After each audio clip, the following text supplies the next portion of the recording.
दोस्तों, आज हम एक्सप्लेन करने वाले हैं एक बेहतरीन एडवेंचर फैंटेसी से भरपूर मूवी की कहानी को। तो चलिए शुरू करते हैं। यह कहानी आज से 5000 साल पहले की है। तब पिरामिड की शुरुआत भी नहीं हुई थी, जिस दौर में इजिप्ट के लोग छोटे छोटे कबीलों में रहा करते थे। और उसी दौर में वहां पर एक खतरनाक कबीला आया। उस कबीले का सरदार था मेमन। वह बहुत ही क्रूर था और तलवारबाजी में उसका कोई मुकाबला नहीं कर सकता था। उसने वहां के सारे कबीलों पर अटैक करके अपना कब्जा जमा लिया। मेमन आज तक कोई युद्ध नहीं हारा था और उसकी जीत का कारण एक खूबसूरत जादूगरनी कसांड्रा है, जो अपनी शक्तियों से भविष्य में होने वाले युद्ध के परिणाम उसे पहले ही बता देती थी। और इसी वजह से मेमन अजेय बना हुआ था। अब बस कुछ ही कबीले बचे थे जो मेमन से लड़ना नहीं चाहते थे। और इसकी सबसे बड़ी वजह थी मेमन की जादूगरनी कसांड्रा, क्योंकि उसके होते हुए वो कभी भी मेमन से जीत नहीं पाएंगे। और इसी बात को लेकर वो आपस में ही झगड़ने लगते हैं। लेकिन उनमें से एक कबीले का सरदार, जिसका नाम फिरौन था, वो किसी भी कीमत पर मेमन को हराना चाहता था। और इसलिए वो 3 जाबाज योद्धाओं को बुलाता है। उनमें से सबसे खतरनाक योद्धा का नाम था मैथ्यू। अब फिरौन उन तीनों को एक मिशन देता है मेमन की जादूगरनी कसांड्रा को जान से मारने का। और इस काम के बदले वो उन्हें अपने खजाने के आखिरी बेशकीमती लाल पत्थर उन्हें देता है। लेकिन उन्हीं में से एक कबीले का सरदार, जिसका नाम वक्तावर है, वो इस फैसले से खुश नहीं था।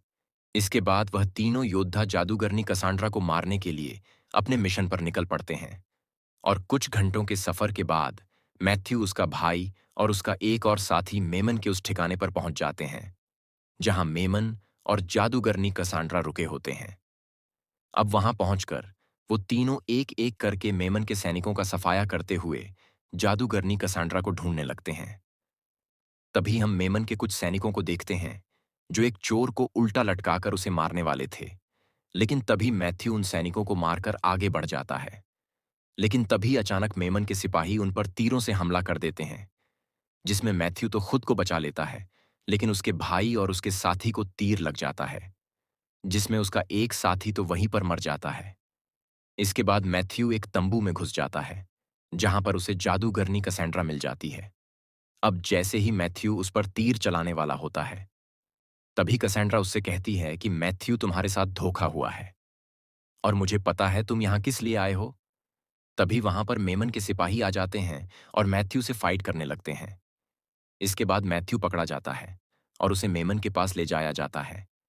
तभी यहां पर सरदार फेरौन का बेटा भी आ जाता है, जिसके हाथ में उसके पिता का सिर था। दरअसल उसने अपने पिता को मारकर मेमन से हाथ मिला लिया था। तभी हम देखते हैं कि मैथ्यू का भाई अभी जिंदा था।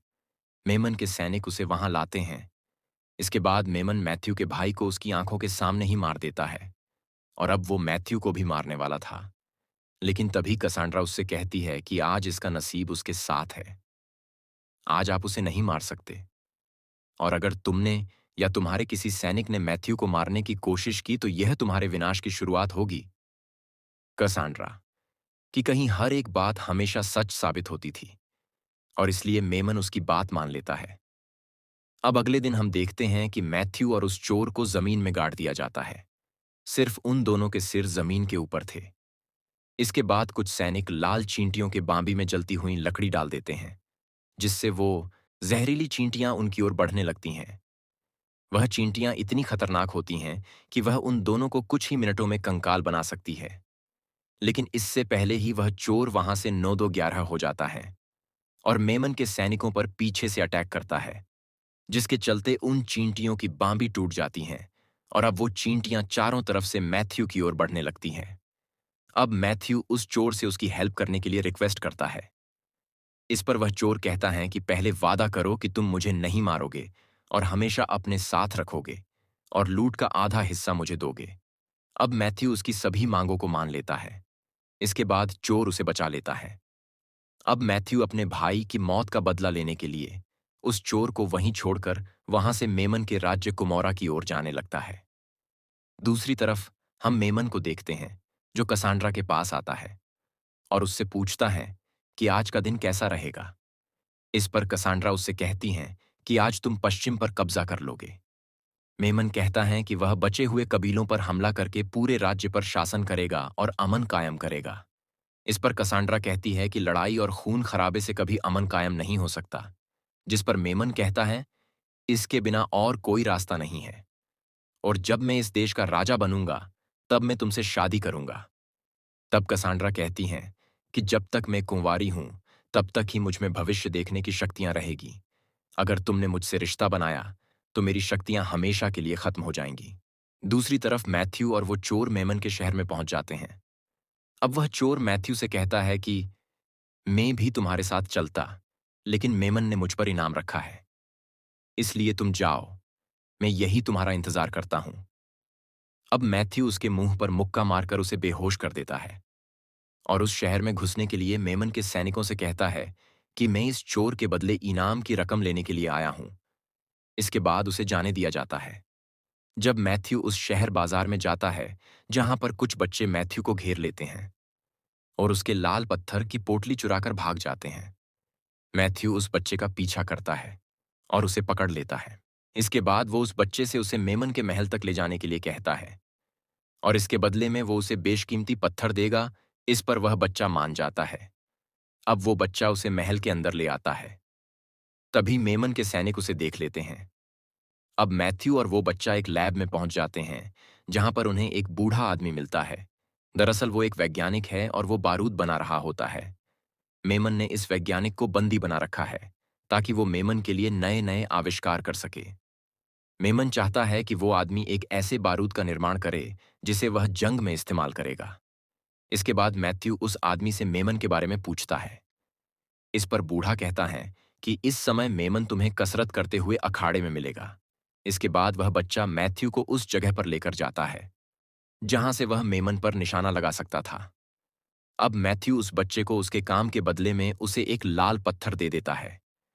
इसके बाद वो जैसे ही मेमन को टपकाने के लिए उस पर निशाना लगाता है, मेमन के सैनिक उस बच्चे को उस कीमती लाल पत्थर के साथ पकड़ लेते हैं और उसे मेमन के पास लाया जाता है।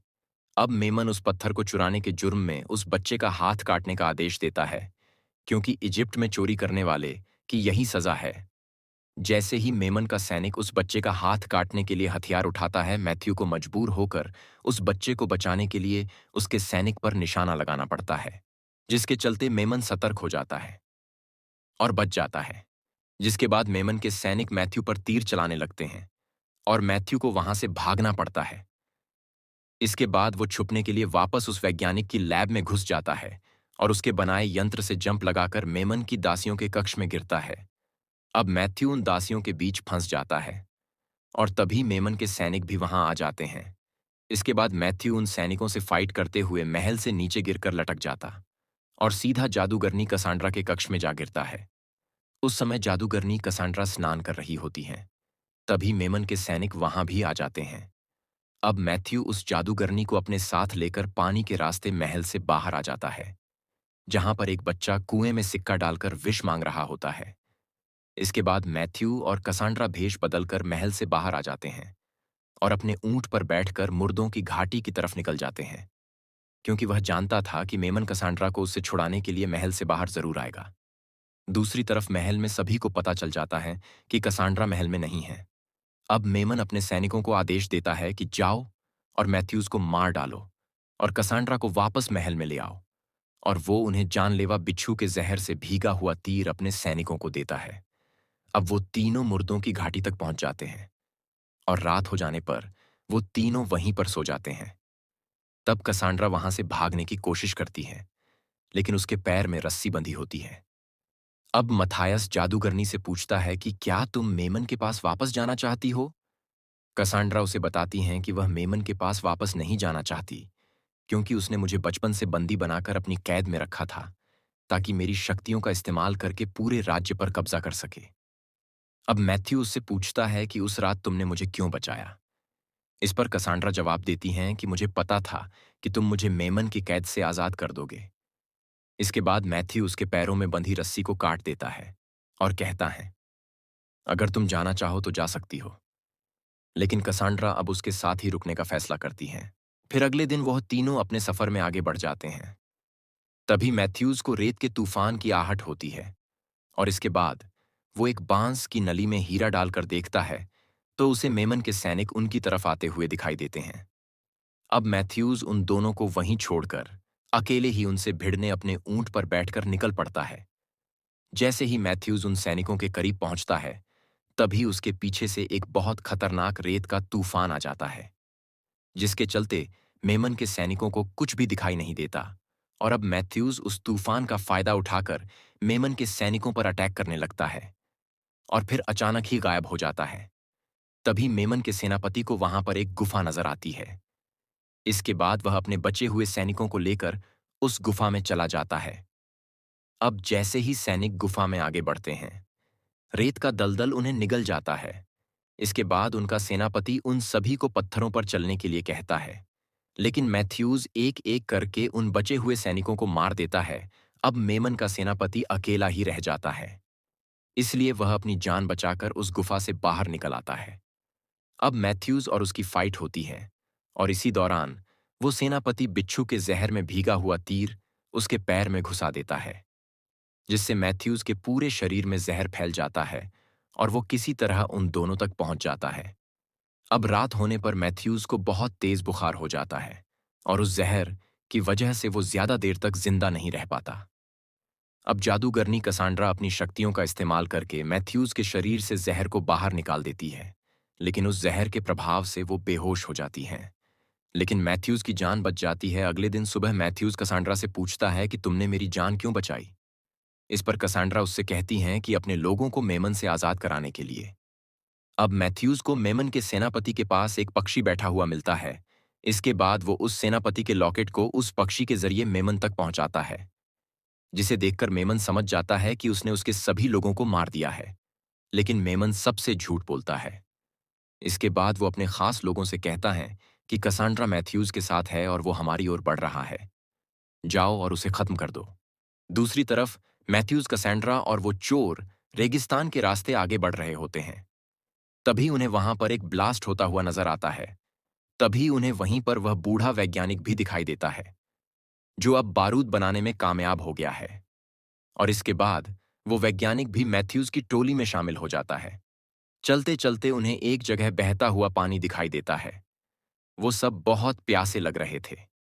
जैसे ही वो सभी पानी पीने लगते हैं, वक्तावर के कबीले के लोग उन्हें पकड़ लेते हैं।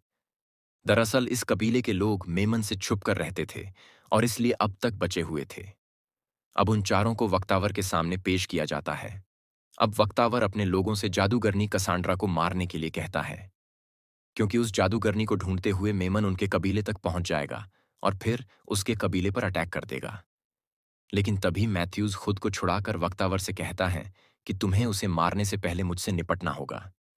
यह दोनों एक दूसरे को बिल्कुल भी पसंद नहीं करते करते थे। अब वह दोनों एक दूसरे पर भूखे भेड़ियों की तरह टूट पड़ते हैं। वक्तावर बहुत ही ताकतवर था और वह मैथ्यूज को उठा उठाकर पीटता है। लेकिन जब मैथ्यूज का पारा हाई होता है, तो वो वक्तावर का वक्त बदल कर रख देता है। लेकिन वो उसे जान से नहीं मारता और वक्तावर से कहता है कि हम सबका एक ही दुश्मन है और वो है मेमन। इसलिए हम सभी को मिलकर उसके खिलाफ युद्ध लड़ना चाहिए, ना कि आपस में लड़कर मर जाएं। इस पर वक्तावर उससे कहता है कि आखिर तुम मेमन की इतनी बड़ी फौज से कैसे लड़ोगे। तब मैथ्यूज कहता है कि उसके लिए मैं अकेला ही काफी हूं। उसके बुलंद हौसले को देखकर वक्तावर उसका साथ देने के लिए मान जाता है। अब रात हो जाने पर सभी लोग उस जगह पर रुककर एंजॉय कर रहे होते हैं। तभी कसांड्रा के पास एक छोटी बच्ची आती है। जब कसांड्रा उसे टच करती है, उसे उस बच्ची का भविष्य दिखाई देता है, जिसमें वह देखती है कि मेमन ने उस कबीले के लोगों पर अटैक कर दिया है और कबीले के लोगों के साथ उस बच्ची को भी मार दिया है। यह देखकर कसांड्रा मैथ्यूज के पास जाती है और उससे कहती हैं कि मेमन इस कबीले पर अटैक करके सभी को मार देगा। तब मैथ्यूज उससे कहता है कि आने दो उसे, मेमन मेरे हाथों से ही मरेगा। इसके बाद कसांड्रा उसका हाथ पकड़ती है और तब उसके विजन में उसे मैथ्यूज दिखाई देता है, जिसकी पीठ में तीर लग जाता है। अब कसांड्रा उससे कहती हैं कि अगर तुम मेमन का सामना करोगे तो तुम मारे जाओगे, जिस पर मैथ्यू उससे कहता है कि मैं अपनी तकदीर खुद लिखूंगा। इसके बाद वो दोनों एक दूसरे के बहुत करीब आ जाते हैं और जैसा कि कसांड्रा ने कहा था कि जब भी वह किसी पुरुष के करीब आएगी तो उसकी सारी दिव्य शक्तियां चली जाएंगी और वो फिर कभी भविष्य में होने वाली घटनाओं को देख नहीं पाएगी। इसलिए अब वो अपनी शक्तियों को खो चुकी थी। और रात होने पर कसांड्रा वहां से मैथ्यू के ऊंट पर बैठकर मेमन के महल की ओर निकल पड़ती है, क्योंकि कसांड्रा नहीं चाहती कि उसकी वजह से कबीले के मासूम लोग मारे जाएं। अब अगले दिन जब मैथ्यू को पता चलता है कि कसांड्रा वापस मेमन के पास उसके महल में चली गई है, तो वह मेमन से उसे बचाने के लिए अकेला ही कमोरा शहर की ओर जाने लगता है, क्योंकि वह नहीं चाहता था कि कसांड्रा फिर से मेमन की गुलाम बन जाए। लेकिन वक्तावर उससे कहता है कि अगर तुमने अकेले ही मेमन को मार दिया, तो फिर मुझे कौन पूछेगा। इसके बाद वक्तावर भी अपने लोगों को लेकर कमौरा शहर की ओर निकल जाते हैं। दूसरी तरफ हम मेमन को देखते हैं, जो अपने लोगों से कह रहा होता है कि आज की रात खूब खाओ पियो और जश्न मनाओ, कल सुबह हम जंग पर निकलेंगे। तभी मेमन का एक मंत्री उससे कहता है कि मुझे पता चला है कि जादूगरनी कसांड्रा महल में नहीं है। अगर एक बार हमारे सैनिक जादूगरनी को देख लेते तो उनका मनोबल बढ़ जाता, क्योंकि अगले दिन उन्हें युद्ध में जाना है। लेकिन मेमन उन्हें फिर से झूठ बोल देता है और कहता है कि वह बीमार है। और तभी वहां पर कसांड्रा भी आ जाती है। इसके बाद मेमन उससे कल होने वाली जंग के नतीजों के बारे में पूछता है। तब कसांड्रा उससे कहती है कि कल जंग में आप जीत जाओगे। लेकिन मेमन को अब जादूगरनी कसांड्रा पर विश्वास नहीं रहा, क्योंकि उसे लगता है कि मैथ्यू ने उसके करीब आने की कोशिश जरूर की होगी और इस वजह से कसांड्रा ने अपनी शक्तियां खो दी हैं। और इसलिए मेमन कसांड्रा को अपने कमरे में जाने के लिए कहता है और इसके बाद वो उस मंत्री को भी मार देता है। और फिर वह अपने एक खास आदमी से महल की पहरेदारी करने के लिए कहता है। दूसरी तरफ मैथ्यू और कबीले के लोग भी मेमन के शहर में आ जाते हैं और वह महल के पहरेदार को चकमा देकर महल में घुस जाते हैं। अब वो बूढ़ा वैज्ञानिक उस चोर के साथ मिलकर बारूद को महल के चारों तरफ बिछाना शुरू कर देता है। दूसरी तरफ हम मेमन को देखते हैं, जो जादूगरनी कसांड्रा के कमरे में जाता है और उससे पूछता है कि आखिर उस कातिल ने तुम्हें कैसे जाने दिया। इस पर कसांड्रा उससे कहती हैं कि वो तुम्हें मारना चाहता है, मैं तो सिर्फ एक जरिया हूं। तब मेमन कसांड्रा से कहता है कि मुझे तुम बदली हुई लग रही हो, मुझे लगता है तुमने अपनी शक्तियों को नष्ट कर दिया है। अगर तुम सच कह रही हो तो तुम्हें एक इम्तिहान देना होगा। इसके लिए मेमन अपने सैनिकों से 6 घड़ों को बुलाता है और उनमें से 4 घड़ों में जहरीले सांपों को डाल दिया जाता है। इसके बाद मेमन कसांड्रा से कहता है कि तुम्हारी शक्तियां बरकरार होंगी तो तुम बच जाओगी। अब कसांड्रा एक खाली घड़े में हाथ डालती है। अब सिर्फ एक घड़ा और खाली बचा था, लेकिन मेमन कसांड्रा के चेहरे पर डर देखता है। तभी कसांड्रा सांप वाले घड़े में हाथ डाल देती है और सांप को उसकी तरफ करते हुए उससे कहती हैं कि तुम्हारा वक्त आ चुका है, मरने के लिए तैयार हो जाओ। तभी वहां पर मैथ्यू भी आ जाता है और इसके बाद मैथ्यू और मेमन के बीच जोरदार फाइट होने लगती है। दूसरी तरफ वक्तावर भी मेमन के सैनिकों पर टूट पड़ता है। तभी वहां पर सरदार फेरोन का बेटा भी वहां पर आ जाता है और उसे भी मारकर आगे बढ़ जाता है। दूसरी तरफ मैथ्यू की तलवार से वो घड़े फूट जाते हैं, जिसकी वजह से वो जहरीले सांप उस पर अटैक करने लगते हैं। लेकिन मैथ्यू मेमन के साथ साथ उनसे भी निपटता है। अब वक्तावर भी सैनिकों से लड़ते हुए मैथ्यू के पास आ जाता है। तभी वहां पर मेमन सैनिक पीछे से मैथ्यू पर तीर मारने ही वाला होता है, लेकिन इससे पहले कसांड्रा उसकी तरफ भागती है ताकि वह मैथ्यू की जान बचा सके, क्योंकि उसने पहले ही अपने विजन में मैथ्यू को मरते देख लिया था। लेकिन मैथ्यू कसांड्रा को पकड़कर घूम जाता है, जिससे तीर सीधा उसकी पीठ पर लग जाती है। इसके बाद कसांड्रा उसे जान से मार देती है। वहीं अब मैथ्यू बहुत जख्मी हो जाता है। तभी मैथ्यू को वहां पर एक धनुष मिल जाती है और फिर वो अपनी पीठ से उस तीर को निकालकर मेमन पर निशाना लगाता है। लेकिन मेमन अपनी तलवार से तीर को रोकने में माहिर होता है, लेकिन मैथ्यू अपनी पूरी ताकत से तीर को छोड़ता है, जिसके चलते उस तीर को मेमन भी नहीं रोक पाता और तीर सीधा जाकर मेमन के सीने में लगता है। और इसके बाद मेमन महल से नीचे गिरने लगता है।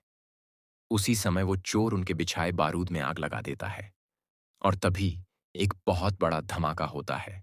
सभी सैनिकों के साथ मेमन भी उस धमाके में मारे जाते हैं और इस तरह मेमन का सफाया हो जाता है।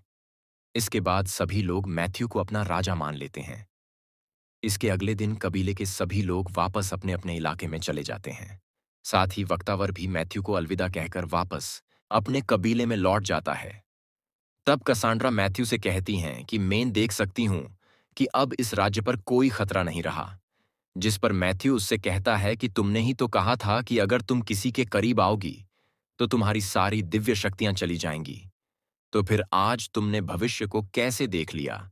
तो इस पर कसांड्रा उससे कहती है कि मैंने मेमन से झूठ कहा था ताकि वो मुझसे दूर ही रहे। इसके बाद मैथ्यू पूछता है कि आखिर कब तक हमारे इस राज्य में सुख और शांति बनी रहेगी। इस पर कसांड्रा जवाब देती है कि कोई भी चीज हमेशा के लिए नहीं होती। इस पर मैथ्यू कहता है कि तो फिर हम अपनी तकदीर खुद लिखेंगे। और फिर दोनों एक दूसरे को प्यार करने लगते हैं। और यहीं पर यह शानदार मूवी खत्म हो जाती है।